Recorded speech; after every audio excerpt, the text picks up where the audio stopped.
Ada dua hal, ada PKI, ada G30S. Kadang-kala itu tidak boleh disambung itu kan. Jadi ada problem dengan gerakan 30 September, lalu ditambahkan di situ itu problem PKI. Surplus kekuasaan yang dimiliki oleh keluarga Jokowi dan tidak digunakan sebagaimana mestinya. Tidak betul. Tidak betul. Iya.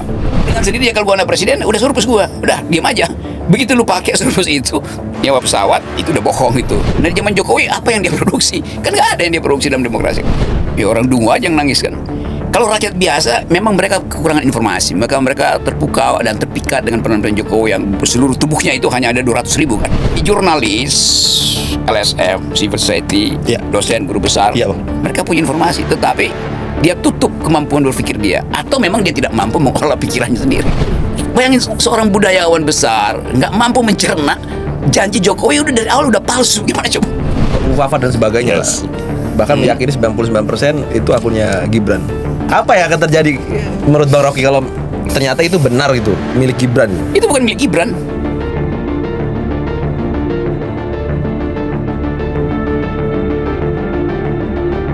Kembali lagi di podcast Keadilan TV bersama saya Jerry Dan saya Arif. Wah, Arif, ini podcast ini lagi-lagi alhamdulillah puji Tuhan spesial bang. Kita kedatangan tamu kehormatan dan beliau ini jujur susah banget dihubungin bang. Kesibukannya beliau bang, tapi ini suatu kehormatan, kritikus dan juga pengamat dan juga penyerang. Kalau kata beliau ini, saya nggak menghina orangnya, personanya, tapi fungsinya. Bang Rocky Gerung, halo bang. Apa kabar Tom and Jerry?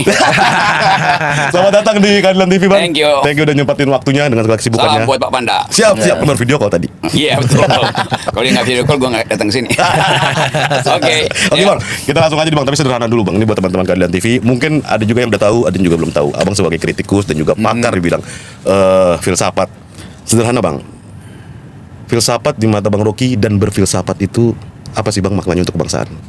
Berfilsafat itu upaya untuk merefleksikan semua hal yang fundamental. Jadi fungsi filsafat adalah mencari apa problem fundamental dan kenapa disebut fundamental. Nah, saya mempergunakan filsafat untuk membongkar hal yang disembunyikan supaya yang fundamental muncul.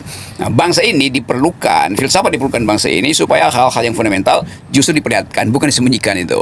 Oke. Dan dalam konteks kita kan di bulan September nih bang, G30 SPKI. Kita setiap bulan Indonesia memperingati G30 SPKI Bang Arif juga. Menurut di mata Bang Rocky Gerung ini, apa sih makna G30 SPKI ini dan masih relevankah bagi anak muda memaknai itu bang? Izin. Ada dua hal, ada PKI, ada G30S. Kadang-kala itu tidak boleh disambung itu kan. Jadi ada problem dengan gerakan 30 September, lalu ditambahkan di situ itu problem PKI. Tapi sebetulnya di dalam analisis ada juga yang seperti Ben Anderson, ya ada gerakan 30 September, tapi itu problem Angkatan Darat. Jadi sejarah itu selalu mesti dibaca di dalam kapasitas hermeneutik. Jadi tafsir kita terhadap itu apa itu? Yang resmi adalah tafsir negara bahwa itu pemberontakan PKI, tetapi tafsir akademis belum tentu itu. Jadi sebagai akademisi saya tidak mungkin mengucapkan sesuatu yang berbasis pada keputusan negara itu. Tetapi bahwa peristiwa itu menggemparkan dunia karena ada kurang lebih 500 atau bahkan ada kalkulasi sampai 1,5 juta orang meninggal, itu namanya genosida itu. Dan itu salah satu peristiwa tragis dalam sejarah peradaban dan sejarah hak asasi manusia. Oke. Dan kita kan lagi ramai nih bang, Arif. Tanda kutip serangan kepada keluarga Jokowi 2 bulan ini bang. Polemik pesawat jet pribadi yang ditumpangi oleh Kaisang dan juga Bobby dan juga akun Fufafa yang diduga milik Gibran. Dan di podcast abang sendiri saya habis menonton juga, abang menyebutkan surplus kekuasaan. Itu podcast FNN. FNN maaf bang. Oke. Siap. Saya memang menjadi narasumber tetap di situ. Tapi di situ juga ada narasumber lain, ada Said Didu, almarhum Rizal Ramli, macam-macam itu. Tapi karena mungkin lebih sering saya bikin kontroversi di situ. Nah jadi pertanyaan bang, betulkah ada power yang berlebih atau surplus kekuasaan yang dimiliki oleh keluarga Jokowi dan tidak digunakan sebagaimana mestinya? Tidak betul. Tidak betul? Iya. Oleh karena itu orang nggak ribut. Iya. Tidak betul? Iya, karena itu orang nggak ribut kan? Karena itu orang nggak ribut? Iya. Menarik. Ya begitu kan faktanya. Surplus kekuasaan ini kan tidak betul karena itu orang nggak ribut. Artinya kalau sebaliknya, kalau orang ribut artinya memang surplus kekuasaan kan. Ini kan ribut bang. Ramai ini kan. Ya justru itu, kalau orang nggak ribut maka tidak ada surplus kekuasaan. Yang diribut orang surplusnya bukan kekuasaannya tuh. Kan itu yang saya maksud tuh. Ini berbeda. Ya, kalau kekuasaan ini biasa aja, tetapi begitu dia surplus, dia menjadi otoriter. Yang orang persoalkan surplusnya itu bukan kekuasaannya. Logikanya begitu. Kalau you punya kekuasaan, you pakai secara prudent, secara fit and proper kan nggak ada soal. Jadi yang dipersoalkan surplusnya itu. Surplusnya itu mengakibatkan kekuasaan itu eksesif. Eksesif itu yang kemudian masuk ke dalam Gibran, masuk pada Kaisang itu. Berarti Bang Rocky mengamini betul si Kaisang, Gibran dan juga termasuk Bobby Itu limpahan surplusnya di situ. Menggunakan surplusnya itu dengan Bukan dia tidak bertepatan ya? gunakan, dia tidak gunakan pun udah surplus. Kenapa? Ya karena dia anak presiden, apalagi kalau dia gunakan itu. Jadi secara idle, diam-diam pun dia udah surplus. Kenapa? Karena dia terkait dengan struktur kekuasaan itu anak presiden. Diucapkan atau tidak diucapkan dia udah surplus. Nah kalau dia lakukan surplus itu kemudian jadi korupsi itu. Kan begitu logikanya kan? Iya. Gua dengan sendiri kalau gua anak presiden udah surplus gua, udah diam aja. Begitu lu pakai surplus itu nyewa pesawat itu udah bohong itu karena dia nggak perlu sewa pesawat, dia cuma kasih tanda gua mau ikut lu ya, udah itu yang sana itu tahu bahwa yang mau ikut adalah anak tukang bakso bukan anak presiden, maka harus diain. Dan penggunaan surplus kekuasaan ini juga boleh kita gunakan tapi dalam tujuan positif, boleh bang? Nggak bisa, kekuasaan itu ada batasnya. Begitu dia surplus pasti negatif. Bagaimana mungkin surplus kekuasaan dipakai buat positif? Kan kekuasaan itu udah diputuskan, itu kekuasaan Presiden Jokowi. Surplusnya pasti ada tuh di mana-mana dalam pengertian power tends to corrupt, apalagi kalau powernya absolut, maka dia absolut dia akan corrupt. Jadi yang bagian absolut ini udah cukup. Tapi kalau dia surplus, bahayanya yang surplus ini jadi peralatan untuk korupsi itu. Nah batas misalnya 5 tahun itu udah segitu aja. Nah begitu Jokowi minta 2 periode atau perpanjang, surplusnya itu pasti eksesif kan. Eksesif. Iya. Yes. Dan saya kira hari ini lagi banyak profesor bahkan bang yang membela Jokowi itu. Ada yang ahli tata negara yang ya itu numpang kok nggak ini kok dan sebagainya. Profesor itu membela metodologi bukan membela Jokowi, kan ngaco kan. Masa tugas profesor sebagai guru besar membela metodologi, membela cara berpikir ilmiah, bukan membela presiden. Itu Profesor Dungu namanya tuh. Presiden. Kan di mana masuk akalnya? Yang membela presiden itu lembaga survei, membela presiden adalah relawan, itu fungsi mereka. Masa profesor, berarti profesor lembaga survei dong yang digaji oleh Jokowi. Berarti profesor ini buzzer dong. Kan bertentangan dengan fungsi etiknya itu. Nah, tentang kedunguan ini Bang Rocky ini kan Rocky Nopati selalu menyebutkan kedunguan. Kita mau bahas sedikit Bang tentang level masyarakat Indonesia di mata Bang Rocky. Iya. Banyak penjelasan Bang Rocky yang berani, mengagetkan, mendunggung-dungungkan, bahkan memvonis. Tapi menurut Bang Rocky, apa yang Bang Rocky harapkan sebenarnya? Apa cuma kegenitan Bang Rocky aja untuk tetap nyentrik sendiri? Padahal Bang Rocky kan udah ngomong tuh IQ Indonesia itu kan di level 70 bahkan Iya di bawah benar. Iya bukan gue yang ngomong, itu data Asia begitu. Nah, ada yang menyebut Bang Rocky cuma kegenitan Bang Rocky doang biar nyentrik. Ya orang yang bilang begitu yang geni tuh mau nyapa gue tapi pakai kata-kata nyentrik. Emang nyentrik mesti sesuatu yang eksentrik, artinya di luar pakem. Jadi kalau saya nyentrik artinya saya nggak mau jadi pemuji kan itu dasarnya. Eksentrik kan di luar tuh. Jadi seseorang itu yang ada di luar pasti dia eksentrik. Kalau dia ada di dalam ya dia pasti pemuji, penjilat, pemuja itu. Nah kalau level masyarakat Lu nyentrik lu, ya karena lu di luar mainstream. Kalau di dalam mainstream nggak mungkin lu nyentrik kan. Lu ikut dalam stream itu, dalam mainstream itu. Tapi satu hal sebenarnya yang kami tanyakan adalah gini bang, Bang Rocky mengamini bahwa tingkat masyarakat Indonesia ya di bawah atau misalkan bahkan selevel misalkan dengan simpanse misalkan atau di atas sedikit misalkan. Tapi gaya bicara Bang Rocky juga nggak buat mereka mengerti gitu bang.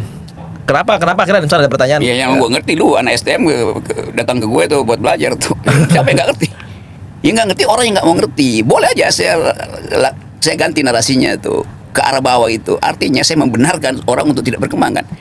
Kan kalau lu sayang pada seseorang, lu angkat dia tuh, lift up dia kan, bukan lu justru layani kebegoan dia kan. Kan itu dasarnya kan. Ya itu tahu bahwa lu ngomong nggak ada lu ngomong itu nggak ada yang ngerti. Ya nggak penting lu ngerti. Yang penting ada orang yang tahu saya kasih kritik. Lama-lama mereka belajar. Oh begitu caranya. Kan saya selalu bilang tuh. Ini saya pakai bahasa akademis. Ini ada istilahnya. Silakan cari di Google. Itu artinya orang Google kan. Orang nyari kan. Kalau gua nggak bilang begitu kan dia nggak mau nyari itu. Iya. Berarti pentingnya Abang selalu menyebutkan daya nalar kita mesti perlu kita tingkatkan Bang ya. Iya karena tertinggal di Asia kita tuh 78, bayangin Singapura tuh 105, Thailand 115. Bagaimana mau ada bonus demografi kalau IQ-nya segitu terus tuh. Nah, bagaimana cara bikin IQ naik itu? Ya baca Shinchan. Kalau tingkat pemahaman masyarakat kita ini tentang berbangsa udah sejauh mana sih Bang? Atau udah kritis banget menurut Abang? Kita berbangsa dengan dua posisi sebagai pengikut atau posisi sebagai produsen, jadi konsumen atau produsen. Jadi kalau kita sekedar jadi konsumen demokrasi, artinya kita tahu orang yang memproduksi itu paham tentang demokrasi. Pada zaman Pak SBY, oke, banyak orang jadi konsumen demokrasi karena yang produsennya adalah orang yang mengerti demokrasi. Zaman Megawati, orang tahu bahwa Megawati memproduksi demokrasi dengan beroposisi di zaman Orde Baru itu. Nah, demikian seterusnya tuh. Nah, zaman Jokowi apa yang dia produksi? Kan nggak ada yang dia produksi dalam demokrasi. Jadi coba bilang, Jokowi memproduksi demokrasi, dia hasilkan demokrasi. Oke, Ya. coba kita tanya satu persatu. Waktu Jokowi jadi presiden, Indonesia udah demokrasi apa belum tuh? Jokowi jadi presiden tahun berapa? 2014. 2014. Ya. Reformasi itu 98. 98. Artinya 16 tahun setelah reformasi baru Jokowi jadi presiden. Jadi Jokowi jadi presiden di dalam situasi Indonesia sudah demokratis. Oke. Sekarang indeks demokrasi kita turun. Ya. Siapa yang bikin turun? Mulyono, Bang. Megawati, Ya. Gus Dur. Lo mereka yang bikin demokrasi. Termasuk kita. Yang Masyarakat apa? Indonesia. Hah? Termasuk kita masyarakat Indonesia membuat indeks Ya, lu ada demokrasi di mana turun. waktu 98? Gini nih. Orde Baru otoriter, kita hentikan itu di 98. Jadi 98 itu era demokrasi, betul nggak tuh? Betul. Oke, dimulai oleh Presiden Habibie itu. Habibie membuat partai hidup lagi itu. Departemen-departemen yang mencegah demokrasi, penerangan dibuat nama Habibie kan. Kan begitu jadinya kan. Gus Dur jadikan Indonesia model demokrasi yang deliberatif, percakapan demokrasi hidup betul pada waktu itu. Pindah pada Megawati. Megawati mengendalikan politik Indonesia di dalam kondisi sudah demokratis. Megawati pindahin ke SBY. SBY promosikan demokrasi Indonesia ke seluruh dunia. SBY pidato tentang demokrasi seluruh dunia. Terus datang Jokowi tuh. Ya. Sekarang indeks demokrasi di zaman Jokowi turun dibandingkan dengan SBY. Maka Jokowi sedang menghasilkan demokrasi. Benar nggak? Oke. Salah. Lo dia turunin indeksnya kok. Justru menggerus demokrasi. Ini justru itu. Jadi bukan Jokowi sedang membangun demokrasi. Dia sedang merusak demokrasi. Kan itu datanya kan. Lain kalau demokrasi zaman Jokowi indeksnya bagus. Dari demokrasi pergi pada dinasti, baik apa buruk tuh? Nah, itu aja ukurannya. Dan banyak yang soal Jokowi, Bang. Apa Banyak aja? yang menangisi dan menyesali dulu memilih dan mendukung Jokowi. Dan penyesalan-penyesalan itu menurut Abang karena apa sebenarnya, Bang? Ntar ya gak sih lo? Oke. Siapa? Kenapa? Banyak yang menyesali dan menangisi dulu mendukung Pak Jokowi. Ya orang dungu aja yang nangis kan. Kalau rakyat biasa, memang mereka kekurangan informasi. Maka mereka terpukau dan terpikat dengan penampilan Jokowi yang seluruh tubuhnya itu hanya ada 200 ribu kan, yang dia pakai kan. Dari sepatu sampai ini 60 ribu, 50 ribu, 200 ribu yang dia pakai. Anaknya makan roti 400 ribu sekarang. Kontras itu dilihat oleh rakyat. Maka rakyat kecewa. Karena rakyat kurang informasi. Tetapi guru-guru besar, akademisi, LSM, jurnalis yang bergerombol memuja Jokowi, itu sepertinya nggak tahu bahwa dia memuja sesuatu yang palsu. Ya mereka yang sebetulnya nggak punya pengetahuan tentang bahkan membaca bahasa tubuh nggak bisa itu. Jadi kalau rakyat, ya memang rakyat oke, kita maafin. Begitu maafin, kita mengerti bahwa rakyat tidak mengerti karena kurang informasi. Tetapi jurnalis, LSM, civil society, Ya. dosen, guru besar, Ya. mereka punya informasi, tetapi dia tutup kemampuan berpikir dia, atau memang dia tidak mampu mengolah pikirannya sendiri. Itu yang terjadi sekarang. Ya semua udah nyesel semua, ya buat gue ya udah bagus lah, nggak ada, lu mau nyesel nggak nyesel kan buat urusan gue. Tapi sejak kapan Bang Rocky akhirnya tahu bahwa Pak Jokowi itu hanya itu dulu, menipu orang, memikat? Ya dari awal dia seluruh kampanye dia kan udah nggak masuk akal tuh. Saya akan bikin 10% growth. Di mana di dunia ada 10% growth itu? Iya. Saya akan ciptakan 10 juta lapangan kerja. Di mana? Semua itu kan omong kosong. Oleh karena itu tidak perlu demokrasi, tidak memerlukan oposisi. Semua yang diterangin di awal-awal itu gue dengerin habis-habisan. Bilang ini orang nggak ngerti berarti. Dari awal saya tahu ini under capacity itu sebagai ya kan jadi pemimpin. Tapi orang maki-maki gue kan, ya biarin aja lah. Yang penting gue nggak bohongin cara gue berpikir kan. Aku bahkan bilang bajingan tolol, gue marah satu orang. Memang bajingan tolol. Ya semuanya. Ya memang benar lu Rok, nggak perlu kalian ada yang datang tuh, yang teman-teman minta maaf Rok, kita yang salah tuh, si bekas dubes ini, bekas komensa itu. Ngapain lu minta maaf ke gue tuh? Lu minta maaf pada kebodohan lu sendiri kan? Ini buat apa? Maaf itu kan kalau ada seseorang minta maaf kalau dia menyakiti kan. Ini urusan publik karena sakit menyakiti. Cuman soal lu nggak cerdas, lu bego, lu dungu, dan gue nggak kayak lu itu. Kalau gue bilang gue pintar nanti dia marah lagi kan. Padahal memang faktanya dia dungu itu. Bayangin seorang budayawan besar nggak mampu mencerna janji Jokowi udah dari awal udah palsu, gimana coba? Tapi kenapa orang percaya coba? Nah, itu yang kita sebut sebagai the banality of stupidity, itu kedangkalan dari kedunguan. Katakan dari kedua. Iya kan? Baru-baru ini kan DPR habis ngetok nih, Bang. Ngetok apa RUU yang Dewan Pertimbangan Presiden itu. Iya terus. Itu Abang melihat ini ada potensi campur tangan Jokowi nggak sih, Bang? Ya semua hal akhirnya terbaca bahwa ya seolah-olah karena dulu Jokowi yang minta itu maka sekarang dibatalin gitu. Jokowi mungkin titip pesan, gue nggak setuju ya. Iya itu udah post factum karena memang udah nggak ada gunanya dia kan. Nggak ada gunanya. Cuma nggak ada gunanya mau apa yang agung di dia gitu kan. Dan Kan Jokowi udah tahu, kalaupun Dewan Pertimbangan Agung dibuat, kan dia ketuanya kan. Lalu itu jadi klub presiden tuh. Iya, presiden Makanya klub. akan ada di situ anggotanya adalah Ibu Mega, Pak SBY, Pak Yusuf Kala. Yang mana mau SBY Yusuf Kala sama Megawati dipimpin Jokowi. Jadi Jokowi juga tahu, daripada malu sendiri lagi nggak ada yang mau ngikut DP aja. Ya disuruh aja batalin itu, kami tidak setuju tuh. Ya, memang dari awal nggak ada gunanya kan. Dan Rocky percaya Pak Jokowi setelah Lengser balik ke Solo? Benar-benar balik ke Solo? Siapa? Pak Jokowi setelah Lengser nanti? Ya kalau diundang Pak Panda mungkin dia mampir di TV Keadilan. Kita bujuk-bujuk dulu Opung Panda. Ini masih tentang Pak Jokowi bang. Jadi aku nggak bisa ngebayangin kalau akhirnya kemarin kita manggil Bang Roy. Roy Suryo. Bang Roy Suryo. Oke. Dia menjelaskan soal Fufafa dan sebagainya Yes. lah. Bahkan meyakini 99% itu akunnya Gibran. Bang Rocky kan kita dengar cukup dekat dengan Pak Prabowo bang. Di mana gue dekat? Gue nggak ada dekat. Gue tetanggaan aja, rumah saya di Sentul ya 200 meter, itu memang tetangga. Dekat tapi jarak ke rumah itu, Pak. Terus Lanjut, Pak. apa?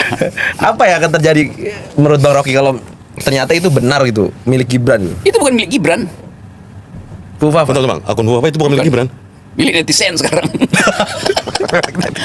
Netizen kan mencari tahu kebenaran. Iya, netizen yang kuasai akhirnya kan akun itu kan. Kalau milik Gibran kendaliin nggak begitu kan, yang dikendalin oleh netizen kok. Jadi yang bukan milik Gibran dia nggak bisa kendaliin kan. Tapi sudah kan di berbagai media di kita juga benar-benar dikulitin, Bang. Siapanya? Metodologi pendekatannya mengungkap bahwa itu apa yang beliau Iya, yakin. ini baru pertama kali di seluruh dunia netizen itu lebih kuat dari oposisi, lebih kuat dari partai politik, lebih kuat dari Dirjen Pajak gitu. Jadi akhirnya kita tahu bahwa ya apalagi yang mau dibela oleh kekuasaan kalau netizen itu udah punya partai politik sendiri itu. Namanya Partai Fufafa. Iya, coba. Udah 1 bulan isunya tuh naik terus isu itu tuh. Dikendalikan oleh siapa? Oh netizen. Netizen. Lewat siapa? Lewat Bjorka kali ketua umum partai. Bjorka. Yang mengungkap NPWP presiden kita. Itu. Jadi pengertian dasar bahwa isu yang begitu tinggi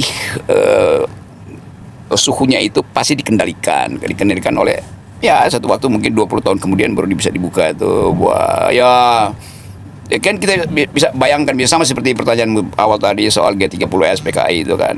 Ya akhirnya Amerika ngaku bahwa mereka ikut di situ setelah 20 tahun, 25 tahun file itu dinyatakan declassified itu kan di CIA. Kok kayak ini boleh dibuka? Ini bersama juga data ini. Ini juga mirip-mirip, Bang. Ya kira-kira mirip-mirip pelakunya tuh. Dan menurut teman-teman Bang Rocky, andai benar nih Gibran wapres terpilih kita, pemilik akun Fufafa, konsekuensinya dia bagaimana sih Bang ke depan ketika menjabat wakil presiden? Ya tanya Pak Prabowo, kan Pak Prabowo yang presiden kan. Atau gini deh bang. Aku pahami gini bang. Jadi Pak Jokowi ini kan selama memimpin mungkin banyak beberapa kasus yang dibiarkan begitu saja. Urusan ijazah, bahkan urusan Fufafa ini sebenarnya mudah aja bang. Ya. Ada BSSN, ada juga di Mabes Polri juga ada, dan TV sebagainya. cybernya Tapi ada. itu seakan-akan nggak. Iya kan. Apa harus nunggu Budi Ari keceplosan lagi dan sebagainya? Ya kan Budi Ari dipaksa untuk bicara. Siapa lagi itu? Siapa juru bicaranya itu? Siapa? Hasan Nasbi. Iya, itu kan disuruh bicara tuh. Jadi dia mesti bicara untuk hal yang tidak bisa dia juru bicarai kan. Iya, Kan jadi konyol kan, Jawa. Iya, Ya kenapa cuma Kaisang yang apa kata si juru bicara ini yang dipersoalkan. Mega juga pakai private jet tuh. Siapa lagi? Yusuf Kala pakai private. Akhirnya dia nggak punya lagi pengetahuan tentang apa yang disebut sebagai pelanggaran etis dasar itu. Dia cari perbandingan kan, ngaco kan. Iya, iya. Perbandingan. Jadi mencari perbandingan artinya membenarkan itu. Artinya membenarkan. Iya kan dia nggak tahu mau suarakan apa coba. Semua kapasitas kekuasaan tidak bisa lagi menghalangi daya analisis dan daya intip dari netizen. Ya akibatnya ya makin konyol. Mau juru bicara konyol, Menko Info konyol. Kan nggak ada yang ngomong lagi kan coba. Siapa yang ngomong di situ? Kejaksaan apa? Polisi nggak ada yang bisa ngomong kan. Diam artinya setuju. Dia maksudnya setuju. Ya setuju dengan keadaan itu kan. Artinya Jokowi nunggu ada seorang inisiator untuk membela dia, nggak ada lagi yang ingin membela. Jadi Pak Jokowi memang ya kalau kasus-kasus lain Harun Masiku segala macam mungkin masih bisa dia kendalikan atau apa, dia bisa tuntun itu. Tapi ini sesuatu yang udah jadi talk of the town, jadi pembicaraan publik itu kan. Nggak bisa kendalikan. Bicara analisis Bang. Ya. Bang Rocky udah baca belum komentar-komentar tweet-tweetnya akun Fufafa itu sendiri? Enggak, saya nggak perlu baca. Saya cuma ingin tahu seberapa lama dia bertahan. Dan begitu dia bertahan lebih dari sebulan, itu artinya ada orkestrasi itu. Yang mesti kita bayangkan orkestrasi dari mana? Ya, dari dalam atau dari luar. Pasti ada pertemuan kepentingan dalam dan luar tuh. Menurut apa dari mana orkestrasinya Bang? Nggak Siapa yang murni membuat? netizen. Dari TV Keadilan karena baru sekarang lu mau tanya-tanya. Oh, kalau isu itu lebih dari sebuah dari orkestrasi di luar. Pasti orkestrasi. Mana ada isu yang begitu bertengger dan makin lama menuju 20 Oktober itu makin tinggi. Kan dicicil kan menuju coba. 20 Oktober. Ya pasti menuju 20 Oktober. Coba. Setiap kali diucapkan, diminta dibantah dengan cara goblok atau bukan goblok, kacau, bukan kacau, salah, bukan salah, bego, bukan bego, dengan cara dungu oleh istana. Ya akibatnya kan terpancing aja kan. Lalu besok pasti dibuka lagi kan. Banyak data yang tersimpan yang bahkan ditawarkan kok mau beli namanya rahasia-rahasia presiden. Ya dari mana bocornya? Ya bocor itu ya ada sumbernya tuh. Sumber dasarnya hulu apa hilir. Oke. Dan menjelang 20 Oktober nanti Bang, itu peralihan kekuasaan. Menjelang peralihan kekuasaan ini kita mendapat banyak reaksi Bang. Ada yang kemudian membersihkan diri seolah tidak ada kaitannya dengan penguasa sebelumnya. Ada yang tiba-tiba memuji penguasa yang baru. Ada yang wait and see, mengkritisi. Ada yang tidak percaya lagi bahkan. Bagaimana Bang melihat ini Bang? Abang di posisi mana Bang? Itu kalangan patetik, orang yang nggak bertanggung jawab sebetulnya kan. Waktu dia pilih itu ya dia mesti sampai dia tamat itu dia mesti bersama Pak Jokowi kan. Kan itu namanya kejujuran orang kan. Jadi bukan dia tinggalkan Jokowi, loh dia pilih dari awal dengan pengetahuan kesadaran. Kalau rakyat ya dipilih karena BLT, boleh aja rakyat pindah-pindah. Tapi tim ini dia mesti sampai akhir dong gitu. Tenggelam bersama-sama itu baru bermutu manusianya itu. Yang dia pilih itu mesti dia pertanggungjawabkan, bukan dia lari dari tanggung jawab itu kan. Jokowi mau tenggelam, ya tenggelam sama-sama dong. Itu yang buat saya lebih busuk mereka ini yang mau melarikan diri dari Jokowi ketimbang Jokowi sendiri itu. Meninggalkan Jokowi kesepian di IKN, meninggalkan Jokowi itu harus bolak-balik cari cara supaya makan malamnya itu tidak terganggu oleh isu fufu-fafa. Kan keluarganya itu kan terganggu kan. Mungkin setiap malam tuh keluarga presiden itu harus ada konsultan untuk kasih Sanlax Esilgen, obat penenang segala macam. Kan kita mesti bayangkan itu tuh. Keakraban di antara mereka sebagai keluarga itu jadi saling mencurigai. Kenapa sih tiba-tiba pamer di situ? Kamu nggak bilang sama istri kamu kenapa mesti makan gitu. Kan itu jadi rusak keluarganya kan.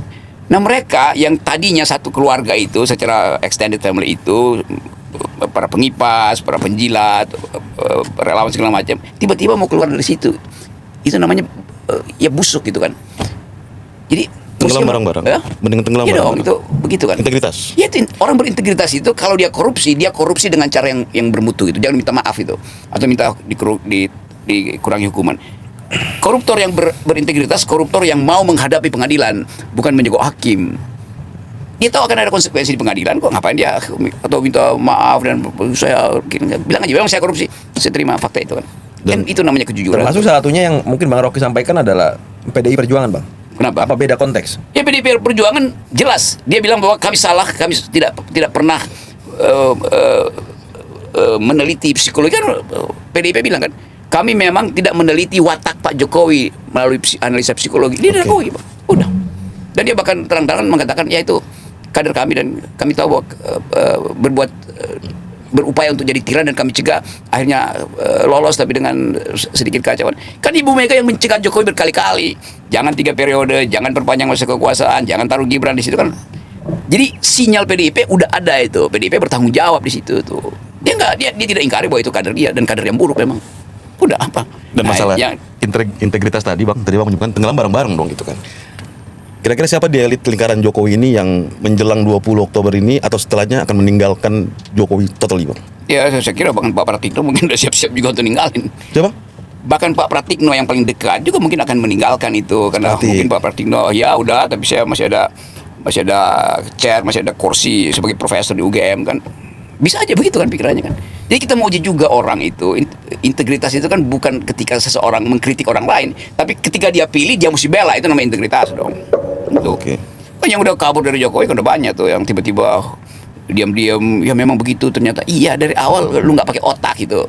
Kenapa lu sekali lagi ini elitnya ya bukan rakyat. Rakyat memang dibius oleh BLT, dibius oleh media massa yang dikendalikan oleh istana. Ya rakyat berhak, tapi kemudian rakyat juga yang lebih dulu mengenali bahwa ternyata begitu ya. Iya, kan itu olo-olo ada di mana-mana kan. Tapi sebenarnya kan normal aja Bang. Kalau presiden lengser habis itu ditinggalkan banyak orang. Seperti Abang sering katakan ada bebek lumpur dan sebagainya. Soeharto sekalipun ditinggal juga sama barisan di awalnya gitu. Iya, peristiwa meninggalkannya karena apa coba? Ya dengan sendirinya presiden yang nggak punya kuasa tidak akan lagi dianggap. SBY sekarang siapa yang anggap SBY itu? Tapi nggak ada yang misalnya tutup hidung kalau SBY jalan-jalan ke mall kan. Kan konsekuensi gitu. SBY masih beredar itu dan orang terima, dia masih mampu untuk menunjukkan watak presidensialitinya itu kan. Ceramah di mana-mana. Sekarang orang berpikir kalau Jokowi lengser, siapa yang undang dia ceramah? BEM demo.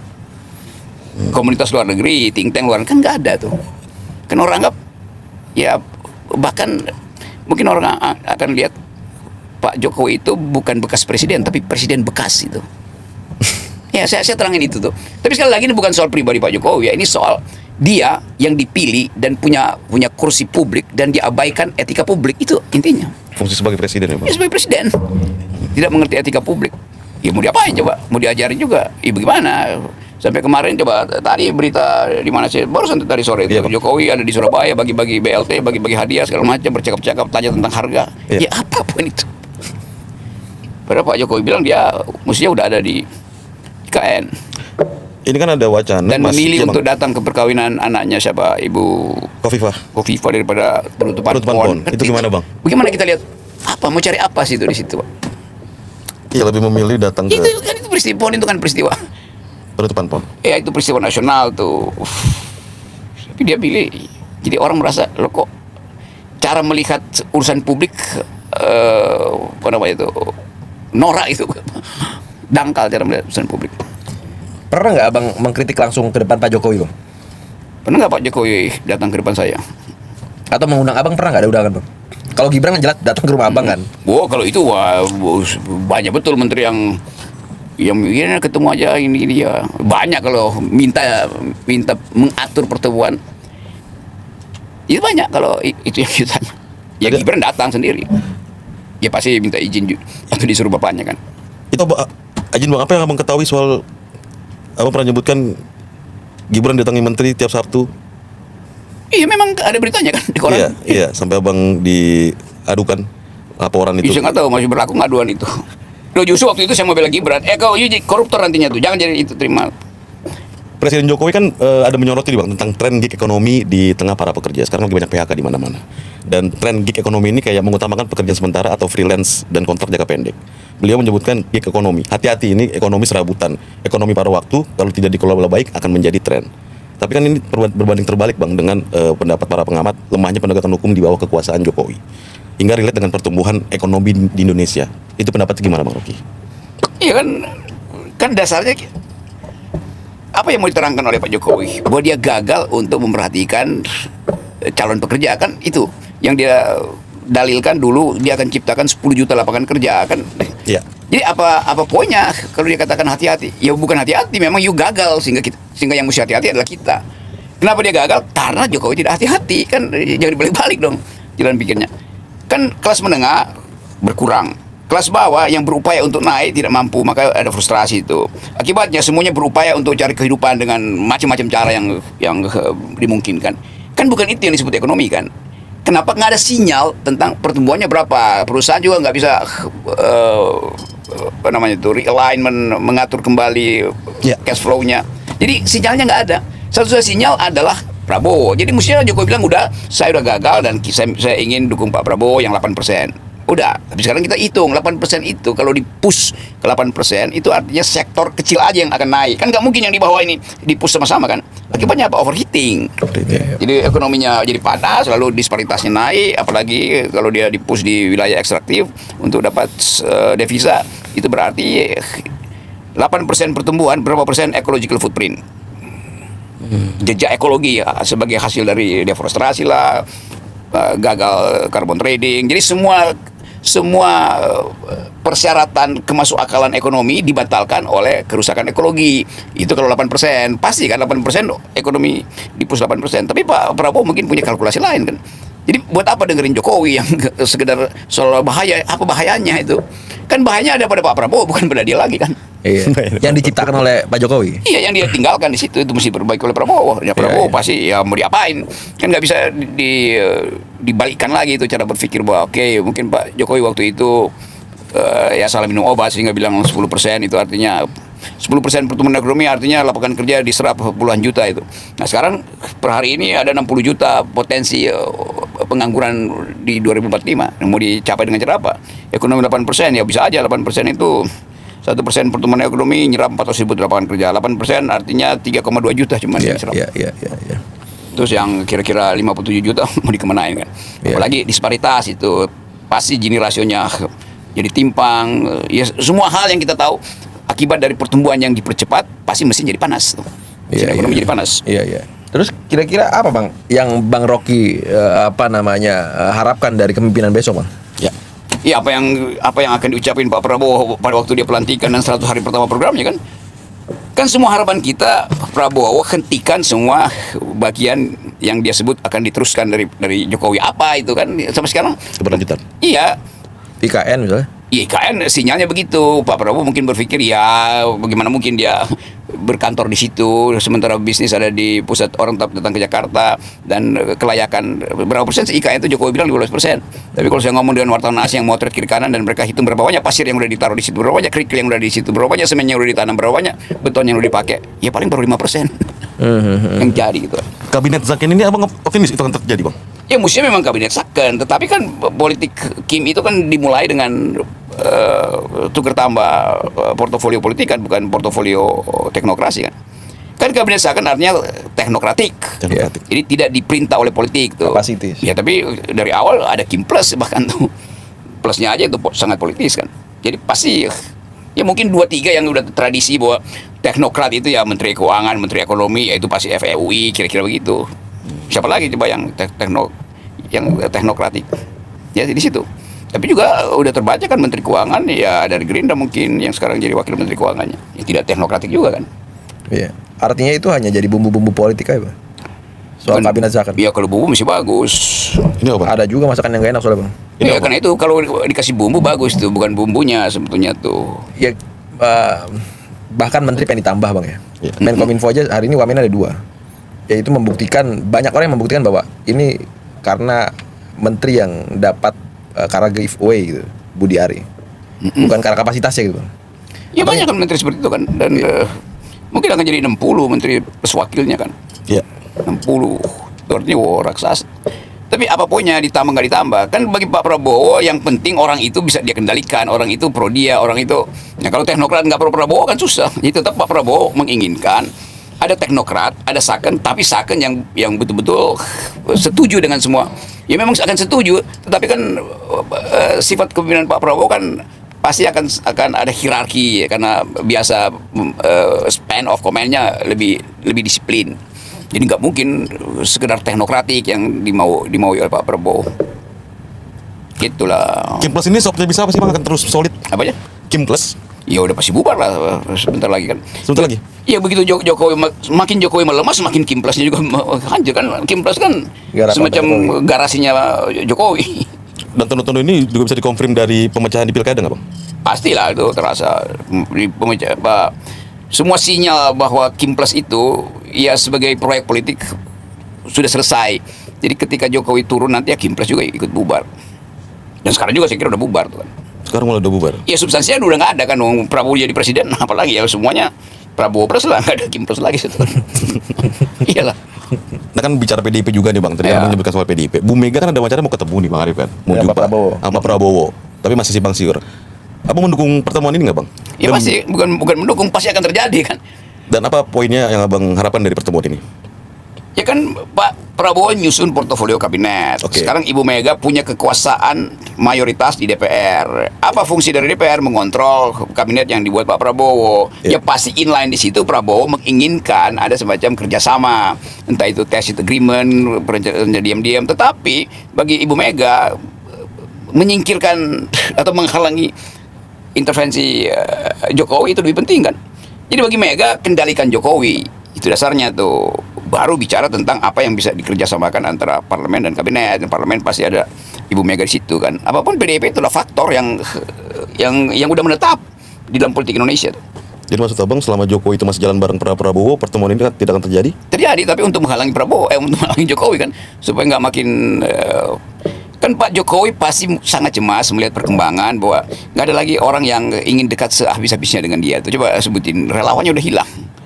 Menteri-menteri udah ogah-ogahan, dan anggota DPR juga kemarin berapa orang, cuma 40 orang buat pengesahan apa itu yang terakhir itu desain kemarin pagi itu apa ya.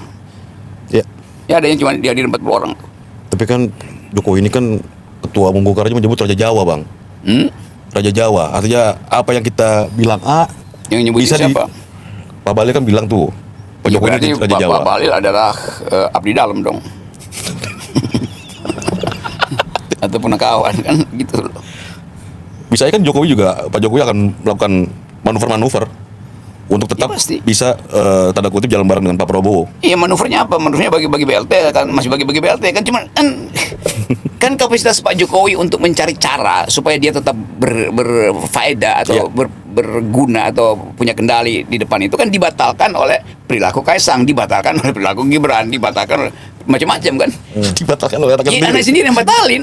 Anaknya sendiri. Iya kan nggak nambah apa-apa pada legitimasi Pak Jokowi kan. Jadi kalangan Gerindra juga merasa, buset kalau masih ada Jokowi di situ, Gibran aja udah dibuda, apalagi kalau Jokowi datang. Jadi psikologinya nggak nyambung itu buat rejim yang baru.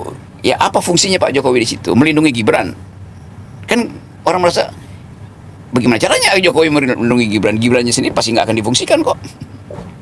Ada rumor juga akun Pufafa ini diviralkan buat upaya Gibran bakal dilantik. Abang itu terlalu ekstrim pendapat itu gimana, Bang? Supaya bakal tidak dilantik. Iya. Ya memang tidak boleh dilantik kan. Lo kan Sebagai wapres. Kenapa? Sebagai wapres. Ya iya, kan dalam hukum ada, ya itu kan masa lalu. Lo justru itu namanya novum. Novum. Ya novum barang bukti baru itu. Yang seandainya diketahui dari awal, maka tidak mungkin dia dicalonkan kan.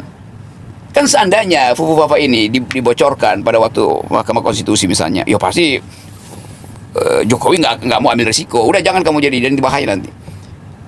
Jadi berpikir harus begitu. Seandainya diketahui dari awal, di dalam hukum ada pengertian itu. Jadi artinya ada yang diselundupkan, ditutupi itu.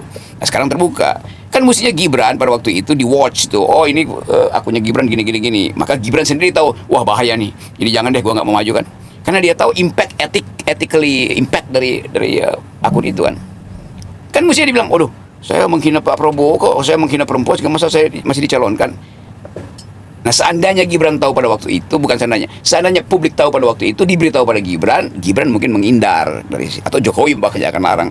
Tapi kan udah terjadi, maka mesti diasumsikan bahwa tidak pantas seseorang itu di dalam kapasitas seperti Gibran itu memimpin Republik. Udah, ya soal di impeach segala macam kan dianggap bahwa ya impeach setelah dia dilantik gitu. Iya, tetapi dibatalkan nggak ada cara. Ya pasti ada cara dong. Kan nggak mungkin sesuatu itu yang kontroversial nggak ada caranya kan. Nah, pakar-pakar hukum itu merasa nggak ada caranya. Ya memang nggak ada caranya. Soeharto juga nggak ada caranya pada waktu itu tuh, karena dia legitimasinya kuat 80%. Ya tapi ada aja orang seperti Harmoko proses di DPR. Iya, Jatuh, Pak. Dan ya Kan- sepanjang sejarah memang kan cuma 2 presiden ya yang pasca lengser akhir dia nggak punya partai gitu kan. Pak Jokowi dan Pak Habibie. Ya nggak ada soal kan, tapi Pak Habibie kan bukan itu soalnya tuh. Jokowi adalah soal pelanggaran konstitusi, soal dinasti kan. Semua itu jadi genre baru untuk menilai kapasitas etis seorang pemimpin, dan dia nggak lolos dari segi itu. Ya tapi kan Anda kan cuma bicara etikabilitas. Oke, gua ngomong intelektualitas tuh, konsepnya batal semua, nggak ada satupun konsep yang bisa dipegang secara intelektual.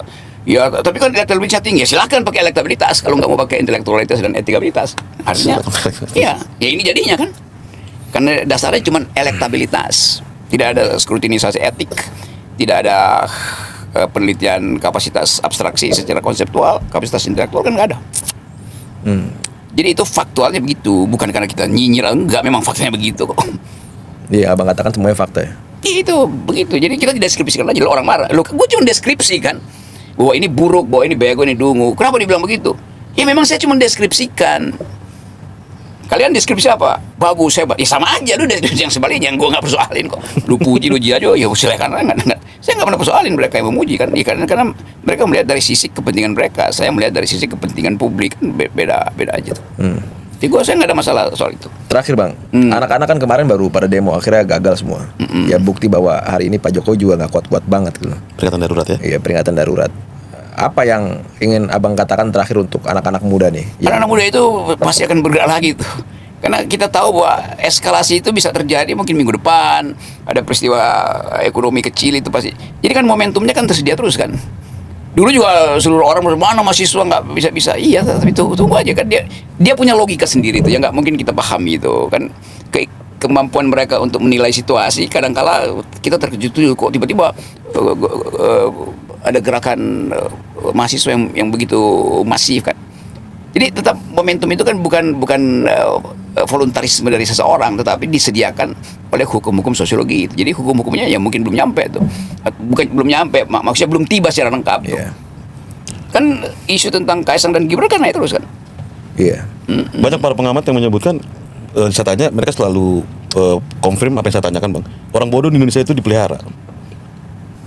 Siapa yang Abang juga sama nggak sih tempatnya? bukan dipelihara. Jadi kalau dipelihara artinya dibiarin bodoh, dimanfaatkan. Oh, lebih ekstrim lagi. Beda dong, dia dimanfaatkan, ketidaktahuan dimanfaatkan, disogok dengan bel, bukan dipelihara tuh. Oleh para penguasa bang? Iya, yang punya ambisi kan dia manfaatin itu kan. Oh, oke, luar biasa. Terakhir banget bang, selesai. Apa harapan di pemerintahan Prabowo Gibran bang? Bentar lagi bulan depan udah masuk pelantikan. Berarti akan dilantik dong kalau saya kasih harapan. Ya udah Prabowo-nya aja deh bang. Harapan ke Pak Prabowo bang. Iya, saya harapan itu diletakkan sebagai keinginan atau sebagai perintah gitu. Nggak mungkin kasih perintah. Jadi yang ada adalah harapan dalam bentuk keinginan, dan itu nggak efektif. Harapan yang kita maksudkan adalah protes rakyat terhadap apa yang direncanakan tuh.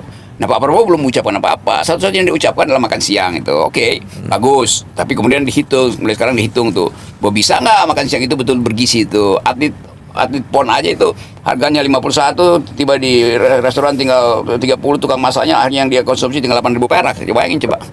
Jadi bagian-bagian itu yang kita lihat efektif nggak soal makan siang itu kan. Kan itu ide yang sangat bagus tapi sangat rawan untuk dimanipulasi. Nah, kalau itu terjadi, ya habis lagi legitimasi Pak Prabowo kan. Kan itu janji dia pada rakyat itu. Ya janji dia tentang pertumbuhan ekonomi, ya itu pasti ngikutin sinyal pasar dunia, sinyal Amerika terutama tuh. Jadi kemampuan Prabowo untuk siksak maneuvering di dalam keterbatasan kapasitas anggaran itu yang menentukan dia sukses apa enggak tuh. Yang kedua, kemampuan Prabowo untuk memperlihatkan watak dia sebagai seorang sipil itu juga yang akan jadi sumber legitimasi dia tuh. Jadi di awal-awal udah pasti 100 hari pertama orang akan lihat, oh watak Pak Prabowo, oke, dia militer tapi dia tahu tentang civilian value, oke, lolos tuh. Tapi kalau sebaliknya yang terjadi ketidaksabaran, ya orang akan anggap itu potensi untuk jadi otoritarian lagi tuh. Jadi hal-hal itu yang akan kita nilai sebetulnya. Tentu kita ingin supaya Pak Prabowo ya dia udah terpilih sebagai fakta, tetapi di samping dia itu setiap hari selama 5 kali 360, artinya 1.500 tambah 1.800 hari bersama dengan Gibran. Bayangin psikologinya tuh. Nah, itu tanya pada psikiater, jangan tanya pada saya. Jangan tanya sama Rocky Gerung. Oke, luar biasa Rocky Gerung atas waktunya, dengan keterbatasan waktunya luar biasa. Semoga bisa kita undang lagi. Untuk teman-teman silakan kirim komentar. Tunggu podcast kita berikutnya, tapi jangan lupa subscribe dulu YouTube Keadilan TV. Terakhir, salam persatuan Indonesia. Merdeka.